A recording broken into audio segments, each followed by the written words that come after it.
Welcome to Positive Philter with your host, Philip Wilkerson, a podcast that focuses on friends, family, health, and career, with a little self-help along the way.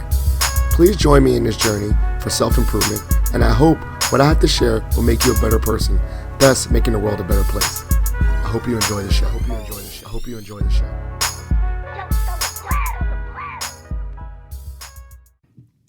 Hello, people of the world. It's Philip Wilkerson back with another episode of Positive Philter. If you've been following along, I've been going on a quest to interview all the deans at George Mason University. I got the Dean series, the Dean mini-series.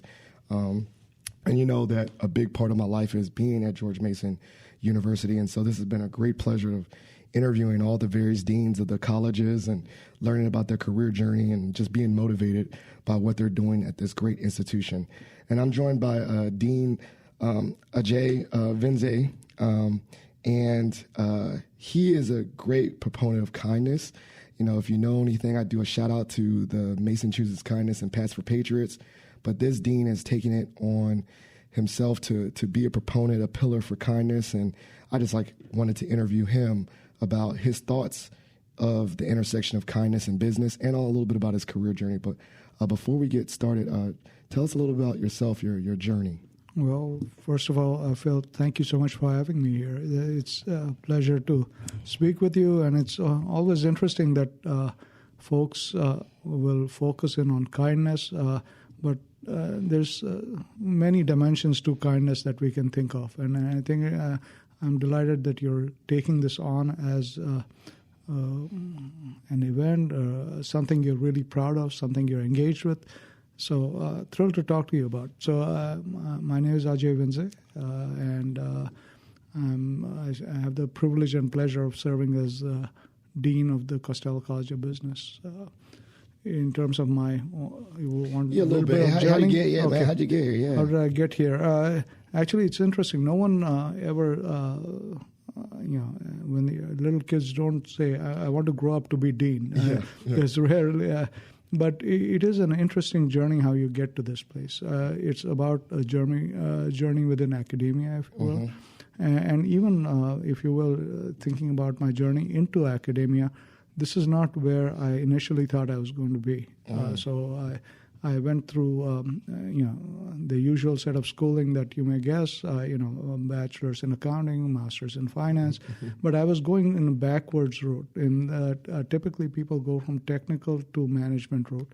I went from management to technical. So my PhD was more in an applied computer science kind of setup. So it was that was one of the first, if you will, exposures into kindness where, this notion of kindness comes in. Because when you go from a discipline that is not typical to you, you have to start understanding, your base personal characteristics have to show up to carry the day, so to speak. You can have the technical expertise, but you have to have the base personal characteristics or interests to carry the day. So my academic journey, if you will, has been a long ways in terms of coming to George Mason. I spent 10 years at Texas A&M University as a professor and researcher over there at the Mays College of Business. Then the subsequent 20 years, I was at Arizona State University at the W.P. Carey School of Business over there.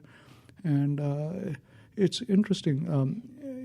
The deanship sort of slowly evolves into you instead of you evolving into it. In some ways, it starts with when you see things that could be done differently, or things that you should be doing stuff. And you raise those questions to your superiors, to folks you report into. And, one thing leads to another, and next thing you know, you've moved into some version of administrative leadership, and that sort of naturally progresses towards dean. So that's sort of how I got to this space. Certainly wasn't angling to be dean when I started my academic journey, but just thrilled and delighted to be here because it gives you a platform to do things that you think are important. I love it. And what's funny is I'm smiling because I think over time I've seen this theme, like no one dreams to be dean. I think that could be like the title, no one dreams to be dean, but it happens, you fall into it. So, you're all the way in Arizona. what attracted you to George Mason? What was the calling to come here? How did that journey start? Sure. Actually, all the institutions I've been involved with prior to George Mason are all institutions with hallowed past, 100, 150-year-old history, things like that. I was at Texas A&M University, which has been around for a while. Arizona State, same kind of a thing. At Arizona State, an opportunity came up to be dean at the University of Missouri, the Costello College of Business. And that was another institution, hallowed past, 186-year history. And it was wonderful to be able to look at it. So I served there for 5 years, and then after that, I had every intention of going back to being faculty, a researcher, and so on. And then the George Mason opportunity came, and initially I thought, do I really want to do this dean business one more time? And then the more I looked at George Mason, the more I fell in love with the possibilities, if you will. George Mason is about a 50-plus year. Yeah. So in university years, it's like a teenager, right? Yeah. So, and in many ways, we behave like a teenager. That being the case, what you really think about is, I like the positives of a teenager, where you think it's a blue sky. You go for it. You have you're optimistic, energetic, go get, conquer the world kind of attitude, and really sort of upbeat, forward-looking, and also with high energy and an ability to really recraft what you want it to be. All this in a setting that is next to perhaps one of the most, not perhaps, it is next to the most consequential capital in the world, Washington, D.C., and one of the most vibrant business environments. If you draw 20, 30-mile radius around our campus over here, you'll see the who's who in business having operations here, from the Googles and Apples or whoever. Okay, I'm going to jump on that, right? Because I think business schools are at lots of places, and I'm working in career development. You kind of spoke to the ecosphere, the workplace around here. It's so weird. Like, I never thought of like DC as the business hub. Like, you think like finance is like New York City, and then like I guess entertainment and Hollywood. But like I'm seeing that more because of I work with tech and engineering and the government and all that. This is a really robust infrastructure for business. It absolutely is. So you're right. New York always comes across as the financial capital. LA for other reasons and so on. But if you think about it, a lot of what business is and what business does is controlled by the broader societal boundaries, and those are set by the government. Right? Yeah. So one way or the other, government and related industries in many ways set the, if you will, stage for business. So it's obvious why this is. And then you have this very vibrant government contracting business over here, which, interestingly, I didn't know much of. If you go 100, 200 miles west of here, people don't know what the heck government contracting is. Yeah. But it really is a wonderful way of business to support the operations of a government. Yeah. And it's big business by itself. Yes. 1 out of 3 of our students go into government contracting business, which is incredible. Yeah. And 80% of our students from the business school end up within a 50-mile radius of us. Oh, yeah. That's career outcomes. I need to know that, like 90%, but like DMV, they stay here. They go here, they stay here, no matter any industry. Like, they stay in the DMV. You're absolutely right.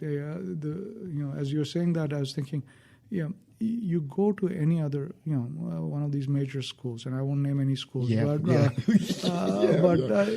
you go there, people go from all over the world to those wonderful schools. They're outstanding schools. They go there, they get a fine education, and then they leave. Mm-hmm. Over here, another thing that attracts me to George Mason is people come here, get a wonderful education, and they stay.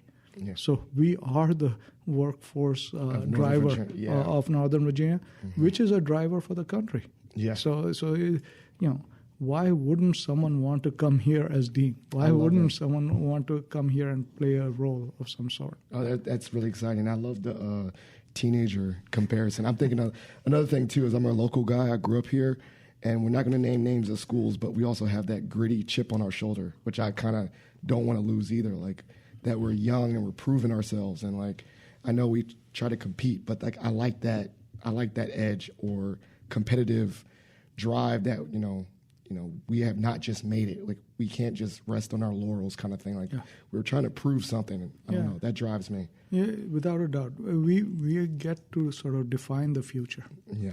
If you have 100, 200-year history, it's difficult to change. Mm-hmm.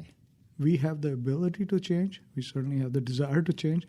And we have the optimistic, upbeat nature at George Mason to change. And I think that's really what is needed. And so it's interesting. I hadn't thought of it like this before, but you brought up this notion of kindness, right? Yes. And kindness, sometimes people think it's this loosey-goosey, feel mushy, good kind of thing. Yeah. It is not. It's actually a very interesting construct that really defines the nature of interaction. Mm. And it defines how we interrelate, how we interact, how we come together, what have you. And it really, in many ways, for business in particular, you may have heard me say, I say this in just about every forum, that everything is business. Mm-hmm. But people say, yeah, of course, what else would you say as a business deal? Yeah, right? yeah. But the fact of the matter is, everything is business because we're in the business of something or the other, Mm-hmm. right? So it could be business of healthcare, business of education, business of whatever. But that said, business is also personal. Mm-hmm. Business is personal because business is always about a value transaction between two parties. Now, that's where the kindness comes in, right? Yeah. That's where the construct of kindness comes in, where business is personal. Tell me, how often do you conduct business with someone where you don't feel comfortable? Right. Like, I mean, yeah, I love that. Like, you're shady people. You don't want to deal business with them. And I'm thinking about this, that the value proposition, everything has a transition. It's almost kind of like if you go to science, right? Everything has, opposite reaction? Yeah. Was it same or opposite reaction, right? So, like, if we're interacting, everything, even our communications, reciprocal in a transaction, therefore, kindness plays a part in making sure that transaction is a benefit to both, in a sense. Yeah. In many ways, kindness is, if you will, the catalyst or the lubricant for smooth interactions. You said friction, right? It smoothens the interaction. It puts people in a frame of mind that they want to interact. And that's really what it is. And I think, certainly in today's day and age, we can do more of that. Yeah, and I think one of the things I want to demystify, particularly in business, we grow up so much, watching Wall Street, with Michael Douglas, and he says greed is good, and then we think about like Crush Your Enemies and Wolf of Wall Street, and like it seems like a very dog-eat-dog, eat your competitors, destroy your competitors type mindset, but that is far from the business and far from what the Costello Business School is teaching. How is this school demystifying kindness in the business sector? Yeah, the two examples you gave are interesting because I think that's the Hollywood version of what business is. Business is, is it competitive? Yes. Is it hard driving? Yes. Is it hard working? Yes. Do you have to be, tough as nails? Yes. But that doesn't mean you lose your humanity in this, right? Business is all. You have to do all those for survival. But that doesn't mean you lose your inherent humanity. You lose your inherent way of interacting with each other. You can be tough, but you can still be kind. It's like those are not mutually exclusive things. Yeah. Just because you're, hard charging doesn't mean you can't be kind also. I love it. I mean, you know what? The duality of man, right? Yeah, Thinking absolutely. about I thought about, we did demystify it, right? Like, if I'm kind and showing compassion and being polite and civil, right? Thank you, whatever. I can also be firm and saying I'm not going to put up with injustices or people taking advantage of me, or put up with laziness and all these things. I can have a standard for excellence, but I also can be compassionate. I love that you said they're not mutually exclusive, and so continue to dive in. I love this topic about this business as it served you. Where has I love hearing like this duality for you. You're hardworking. You really are quite achieved in academia. But how were you able to pursue all these things that you've done, but not lose your humanity and lose that core of kindness for yourself? I think it somehow comes back to why we become academics or why we join. Academia is all about continuous learning, right? Mm-hmm. So, learning, creating knowledge, and so on. And I think that's really what drew me to this. So, throughout my career, I've always had wonderful people who supported you in tough times and in lean times, and sort of showed you the way. And it doesn't always have to be words that they show you the way by action sometimes. Mm-hmm. And really this notion of people allowing themselves, allowing you into their space in some ways to help lead you is a notion of kindness. Yes. It is a notion of kindness. Mm-hmm. And in business, a lot of it is about leading. Yeah. And so back to your original thought about kindness, and it's interesting you brought up this notion of Mason chooses kindness, and you were driving that. And when I first heard of it, what occurred to me is that's such a natural construct for business. Okay. Why should we not sort of adopt it? Because you see it in your own, just about anyone's life. If you see things that influenced you most, or things where you felt ready to accept, and you feel ready to accept when you feel this level of comfort. Yes. And you feel that level of comfort when you have are dealt with a notion of kindness. Kindness can still be firm, right? Your mother can be awfully kind to you, but will be firm with you of what you can and cannot do. And that kindness shows in the way of telling you what you should or should not do. It's not saying, when the mother says, don't go touch the stove, it's out of the kindness. Yeah. She doesn't want you to get hurt. It doesn't want you to get hurt. So you have to also understand and interpret kindness. Yeah. It doesn't always come in soft language and soft words. But it comes in the right attitude, or in the right mindset, or in the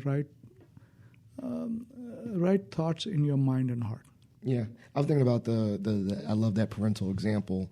I'm thinking about those leaders that I've had, really instrumental leaders, that they're not going to be the rah-rah and give you a hug and send you an email, but there are things where they're like, but they're guiding you. They'll maybe more so put you in a situation where they know you could be successful because they believe in you.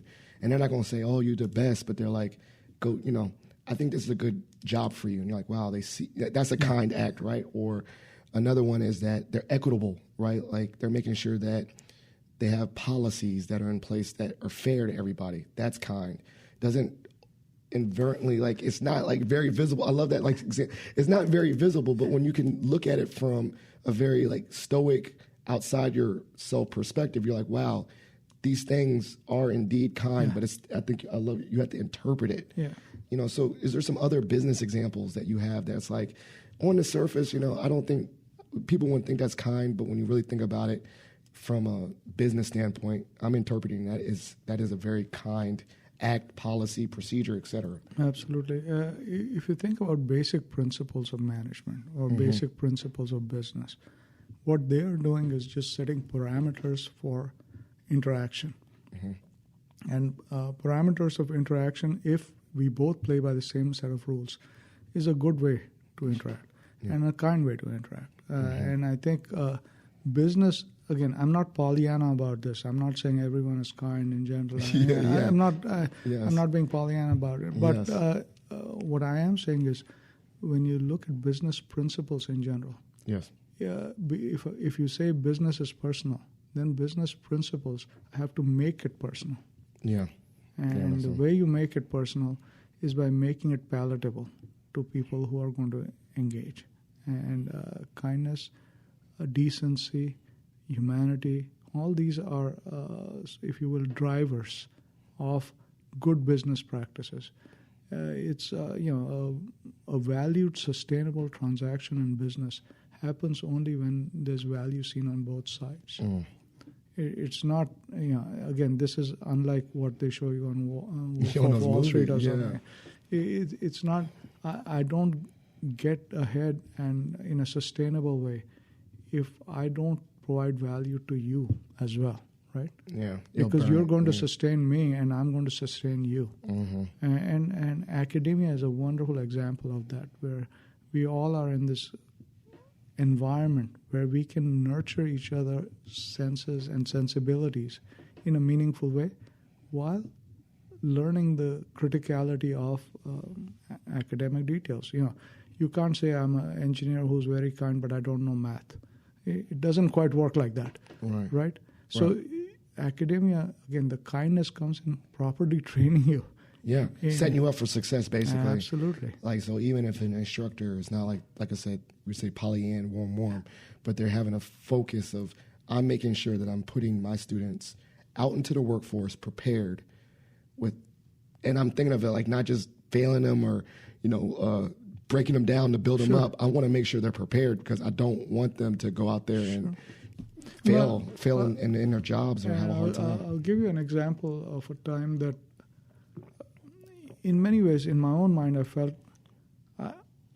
perhaps what I was doing may have been considered unkind or harsh or what have you, but that wasn't the intent. And it really came back to me in a very interesting way. So many, many years ago at a different institution, I had to actually have one of my students, tell them, this is not the right program for you. Yeah. It's time for you to step out. And I said, I'll help you out as you step out, but this is not where you want to be. And let me tell you why. And that student was clearly not happy with me at that time, clearly.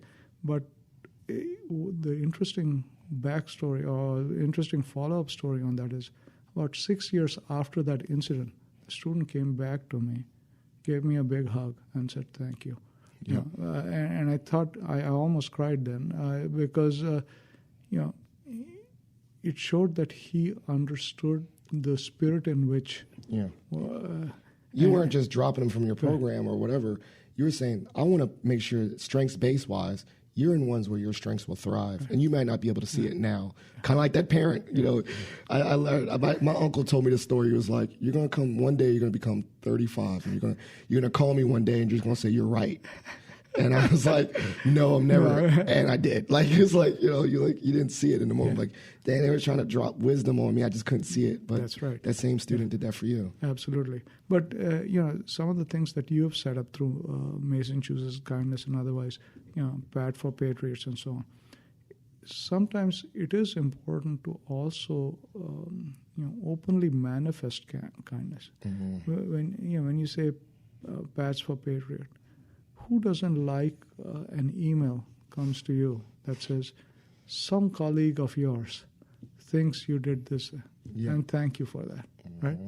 And you never know who said that or who. But does that change your day? Yeah.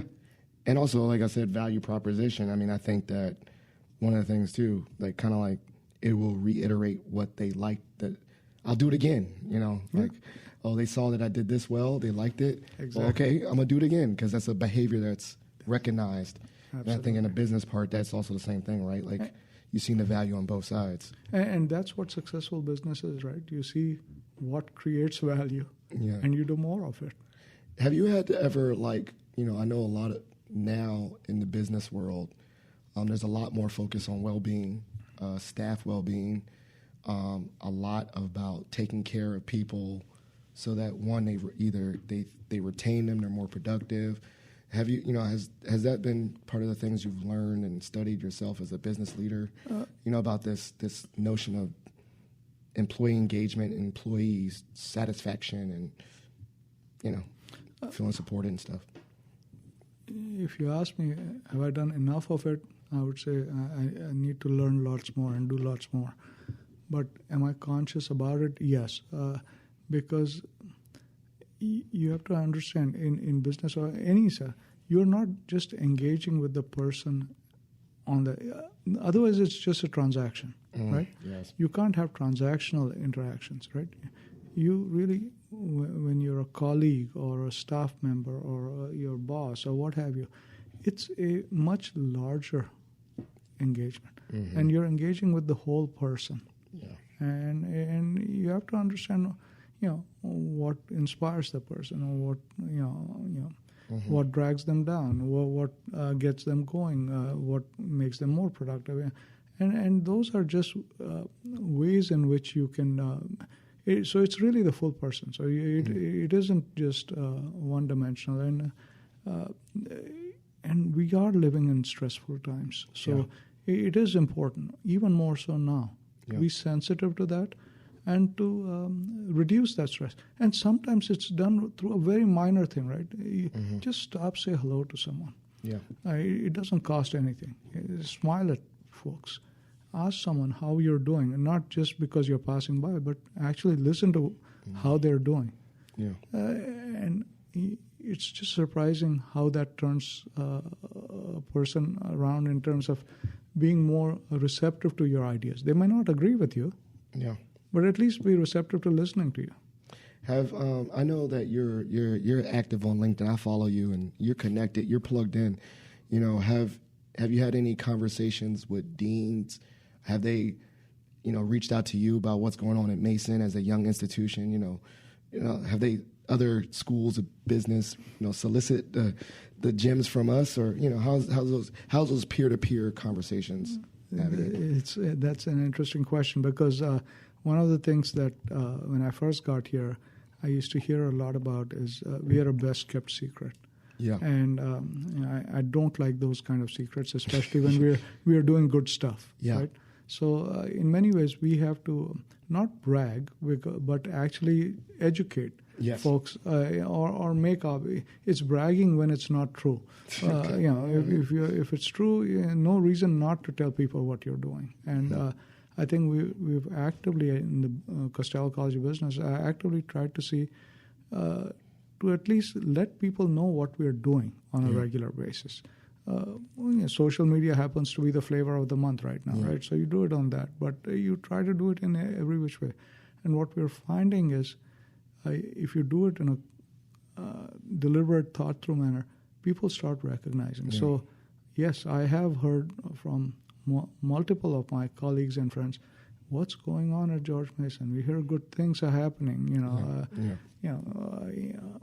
What caused this to happen? How are you making this happen? Why is the institution, taking? It's generally in a very positive light. I'm just thrilled when people ask those questions, because then that says we're making an impact. Yeah. And I was saying, because I know Christine Landau, she shared an article, also formal publications in the business world, the business articles sharing about the kindness and things like that. And so maybe my next point is, as a dean, and I'm learning this from my conversations, there's a lot of stakeholders that you have to engage. How have you navigated that? So what I mean by that, have you connected and, plugged in to be, with the students, to your faculty and staff, and then alum, the Christine Landau's, the Alumni Association people. And then on top of that, which I know the business school probably gets a lot of as compared to other schools, along with the College of Computing Engineering, these corporation stakeholders, there's a lot of people that will demand your time, your energy. How have you been able to engage with all these different stakeholders? And that's been a big part of my job. I think a big part of my job is really carrying the word about all the good stuff going on in the college. Am I doing the research? No, our faculty are. Am I running the classes? No, our faculty are, and our staff are supporting them. Am I doing the hard? No, but what I am is, at least in this role, to say this is the direction we ought to go, and this is how all these pieces add up. And then when they do, to communicate that with all the stakeholders, internal and external. So I think one thing that we have actively done in the Costello College is we've said we are not going to be a silo. Okay. If I say something like everything is business, then it's imperative that we connect with everyone, right? Everything. So we even through our curriculum, we have done innovation over here with stackable certificates and microcredit that actively connects the business school with every other college on campus. Yeah. So you're breaking down silos, you're making friends, you're changing the arc of higher education, and so that's. But when you do that, just doing that and then not telling the business community you have done that doesn't help, right? Because in some ways, if you're doing this innovation that's helping students, tell the people who will eventually benefit from it, because they'll benefit from our students. So it's my job to go out and let the business go. So I would say, if you put a week as 5 days, you can say I spend a day on each one of these dimensions: a day on our faculty, a day on our students, a day out in the community. And when you say out in the community, one day is for business, one day is for the government sector.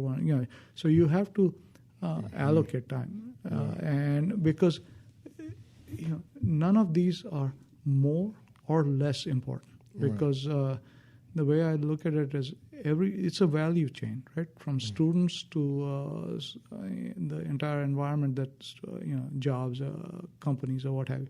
It's a value chain. And everyone has a role to play in it. Yeah. And everyone is equally important. So any part of the value chain not working is not acceptable. Yeah, that's the thing about it. That's a lot. It's a big system approach. If your students are not successful in the classroom or they're not enjoying their experience, then they're not going to do well and go out in the workforce. But if our employers don't know about them, our students need to get hired by these employers, that's there. Our faculty need to be happy because they're teaching. So there's all these parts. It's all cross-connected. Yeah. It's all cross-connected. And it is connected in a way that we need to see the value of each other, and we need to sort of appreciate what everyone is doing. Because, think about it in a completely different context, right? So suppose someone's having a heart attack or something, right? Yes. Eventually, the person, say, gets surgery or whatever and comes out. Well, is it because the surgeon was so great that person survived? Or is it because the paramedics got there on time? Yeah. They judged it correctly. Yeah. The driver who drove the truck, the EMTs who brought him or her to the hospital, did the nurses triage correctly? Yeah. At any point in time, things could go wrong. Even as simple as the person that was next to him, did they call 911? Exactly. Did they call 911 in time? Absolutely. The reason why the surgeon was successful is because all these other parts were successfully done. Yeah. Right? So it is a system. It's a system. And it's the same thing with students. Or it's not that they're patients or something, but it's the same kind of concept, right? So we are all interconnected. And for eventual success, no one gets to say single-handedly, well, I'd love to say, this student spoke to me, therefore so-and-so is so successful. Well, that would just be untrue, right? Yeah. Because there's so many other people who have contributed to that person's success. Yeah.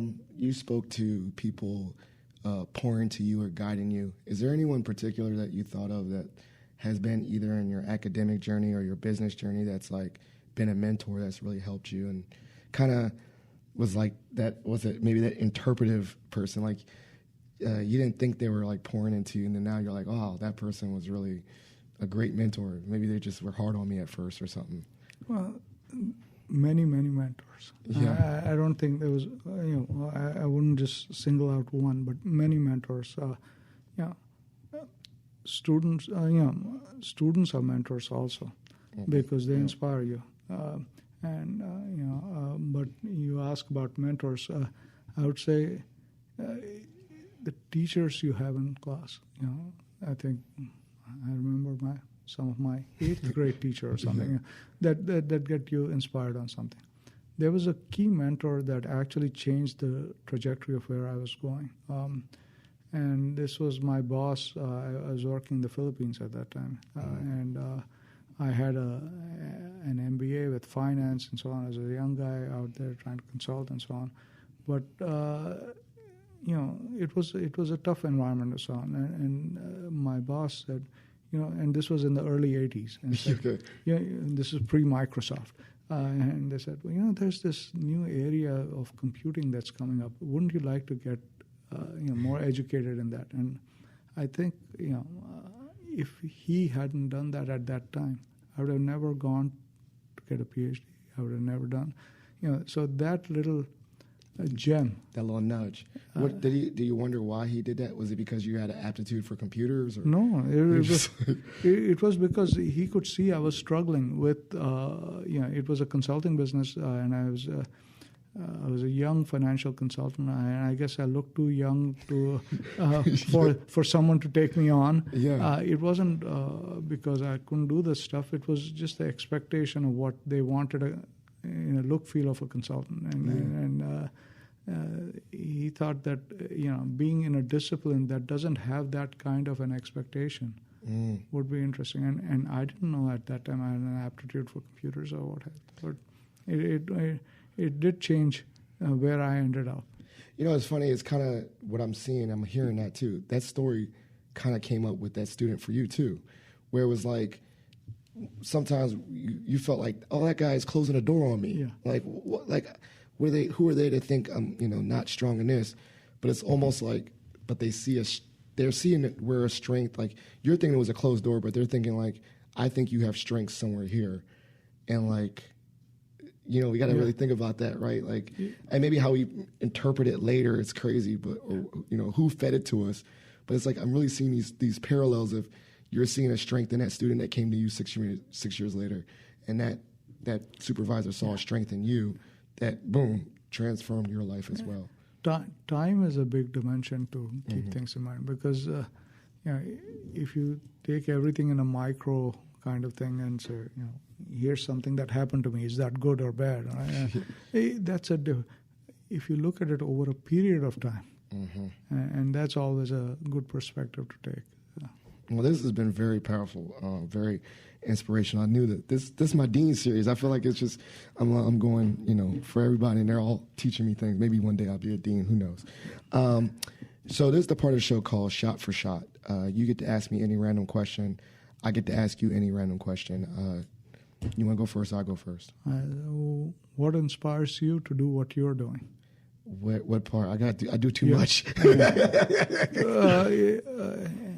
Even this podcast. Oh, okay. The podcast. That's. I think I shared a little bit, but I think for me, this podcast has been one of these passion projects that eventually has turned into something that's like part of my professional and personal growth. So I would say the personal growth it's made me a better listener, which is funny. I'm talking a lot, but you see I'm writing a lot of notes. I remember a story from my father-in-law. He passed away, but he told me, he's like, Philip, when you're a host of a podcast, no one wants to hear you. They want to hear the guest. and I was like, okay. And he said, so, listen and ask good questions. And that personally has helped me not just in this podcast, but it's also helped me in my life, right? Like listening to my wife, listening to my supervisor, listening first before talking, and then asking good questions, like asking questions for clarity, not just like asking questions that seem like I wasn't listening, right? So that's one thing that keeps me motivated and passionate for this podcast. And then I think another one similar to that is the ideal of upskilling, right? Like it was through this podcast that I learned something new, like a tangible. Like I don't come from a media background. I got a history degree, but I had to learn, this form of technology. And so by doing this with this podcast, it's also made me more comfortable tinkering with other things, like tinkering with other technologies, because I was like, I'm able to tinker with this. I can tinker with other things. So for those that are out there like worrying about ChatGPT taking your job, I ain't worried about it because I was tinkering with this podcast. I'll tinker with any technology, right? I always joke like no technology is going to outdate me. I could be 80 years old. I'm going to be kept up. Like I'm going to be able to do what my grandkids can do on technology. They're not going to. You're not going to outpace you. No, I don't want it to be like where I'm like helpless and had to have like my kids help me with my laptop. I'm going to be, as long as I have a sharp mind, I'm going to be up to learning how to use something. So I think those are the two reasons, personally and professionally, is that I feel like this is a great tool. This podcasting is a great tool for me as a person and in other ways than just, asking people questions. Well, clearly you heard. You ask great questions and you listen well. I'm trying. Look, see, that was active from my father-in-law's advice and listening and really listening to drawing those stories and pulling out stories. So my question for you, world traveler, I see the Philippines and all these different things. From your experience, what has been some of the differences in the view of education in a global perspective from your experiences in getting education in different spaces? And then I like the second part is I love the future thinking. Where do you think the future of education is going, particularly with where the Costello School of Business plays into that future of education? That you already kind of touched on it with micro-credentialing and all that stuff. Yeah, those are two of my favorite topics. You say globalization, international. That's been a passion of mine since I was a little kid. Yeah, I had the pleasure of and the great opportunity, thanks to my father, having lived in the Philippines. So I did my high school in the Philippines, and that's where I sort of got the bug for this travel, and because I was in the Southeast Asian region where there are many countries in a small area. So I almost think if you travel from Texas, just from one corner of Texas to the other, you could be there for a while.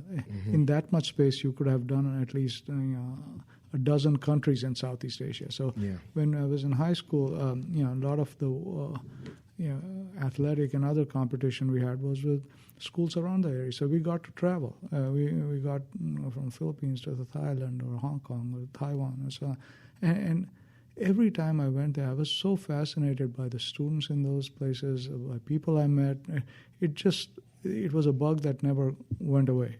So I had the good fortune professionally and so on to live, work, and travel through, I would say, again, I keep a running count of this. So it's 70 plus countries. So it's been wonderful. And here's what when you travel, people say, well, you have to know the language and you have to know the culture and you have to know the customs and they say all this. Fact of the matter is, if you have basic human decency and show respect and kindness around, you can go just about anywhere. And language is not a barrier, culture is not a barrier. People just about anywhere want the same kind of, the human desire. Human rights desires. Are pretty much the same everywhere. And you get to meet them, and you meet the most interesting people with the most interesting kind of backgrounds. And for example, I did a lot of work in Bosnia, in Sarajevo, and so on. And I ended up becoming great friends with a taxi driver there. That person didn't speak a word of English. I didn't speak Bosnian. But we have this ongoing friendship over 8-10 years. I've been to his home. I've had meals with his family. I've gone to his daughter's wedding. It's just incredible. And the way we converse is either his son or daughter or someone will be in the room and they translate for us. Wow. And the way we became friends is because he was the first person who met me at the airport over there and took me from the airport to my hotel. Then I happened to be the same person who took me from the hotel to the university. And then, I don't know how it happened, but we just became friends. And it's wonderful, right? So we don't speak the same language, we're not the same culture, not the same religion. So you can do this. And for anyone out there, I would say, any opportunity you get, go travel the world. I think nothing like seeing people in different contexts and different, but just it's an eye opener, and it's just fantastic. So that would be a big part of, I think, any education. So when you say what do I look for in the future for Costello College, we have we defined 5 strategic priorities for us, and I won't go through all of them. But in one of them, global engagement is part of it, and that doesn't mean just go do tourism, go somewhere, and that has value also. but really engaging globally. How do you engage globally? How do you have a meaningful relationship? And so that's going to be a big part of the Costello College of Business, because we are not just going to be a regional or national horsepower, someone to reckon with. We will be globally known. So we certainly have those aspirations. And to have those aspirations, you must have value proposition. And our value proposition, we have several, but one of them is something we spoke about earlier, the notion of redefining how education is delivered. It's I refer to as the Spotification of education, or the Netflix version of education, right? Yeah. And I've said this in other forum also. Education, if you see it predefined as a CD full of songs, 14 songs in it, you have to buy the entire CD to consume that degree, right? Yeah. You actually like only 2 or 3 of those songs, but you're stuck buying the whole CD. Yes. Well, that's because we have crystallized that thing into that format. That's versus where I can create my own playlist. Yep. Right? Yeah. So the problem with having a crystallized version is when you have that, it causes 2 sorts of behavior. One is either the price becomes prohibitive. That is, if I have to spend $14 for getting a CD of 2 songs that I like, then each song costs me $7, right? Yeah. Versus if I'm going to stream it, it costs me 99 cents. Right. Now, if I create my own list, I've created a CD that I like. I like all the songs, and it meets my. So the question is, how do you create an education system that meets the real-time needs of, and also delivers a product at the other end that folks who are going to either hire you into a job or for you to get prepared to do a job, whether you are. So in some ways, universities have to see how do you craft or crystallize these courses, which is what our certificates are. When we say micro-credentials, the certificate programs, or build your own degrees, or the flexibility of degrees and things like that. And that's the next generation of higher education. So I think global, the role of technology that you mentioned in terms of influencing this, and being able to deliver customizable degrees. I think this is going to be the future. And my last part for global engagement is that more so like establishing, like not like a full satellite like Mason Korea, but just having academic experiences or academic experiential experiences in other countries, kind of thing. Like I think there's so more many like expanding upon study abroad, but like really getting out there, being in other countries to learn. There are so many versions of it. So having a physical presence in a country is one way of doing it. Me sending some, students just going out there and engaging in the business community in another is another way of doing it. Experiencing study abroad. There's like umpteen different models to do this. And you have to see what is cost beneficial, what is meaningful, what can you do in a short run. Why sometimes you need a physical presence. Mason Korea is a good example of that. Sometimes you need a partnership presence. That's a different model. And so we are exploring a number of those. And you have to sort of bob and weave depending on where you are. So even if you just look at Asia, for example, East Asia behaves very differently than Southeast Asia does, than what South Asia does, and then what West Asia. Over here we call it the Middle East. In Asia they call it West Asia. West Asia, okay. So from East to West in Asia, it's very different. Korea is very different from a Qatar. Yes. Okay. Yeah. And what you do and how you do it and how you engage is going to be different. So I don't think it's a one-size-fits-all. Yep. So we'll just have to, be cognizant of the differences. I love it. Well, this has been a great episode, very inspirational. I definitely learned a lot, and you see I took a lot of notes. This is the part of the show called Shout-Outs and Plugs. So shout-outs, you get to show love to anyone you want to show love to, and then plugs.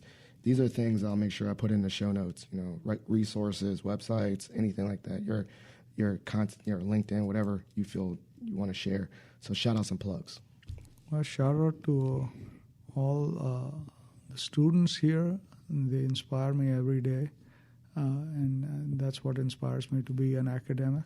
I think shout-out to the students, shout-out to my colleagues, and certainly a big shout out to my kids and my family. I love it. And then plugs, anything that you want the listeners to be aware of that I'll put in the show notes. Pats for Patriots, School of Business. Pats for Patriots, School of Business, Mason Nation, Costello means business. I love it. I'll put all that business stuff in there. Well, thank you so much. This has been a great pleasure having you on episode.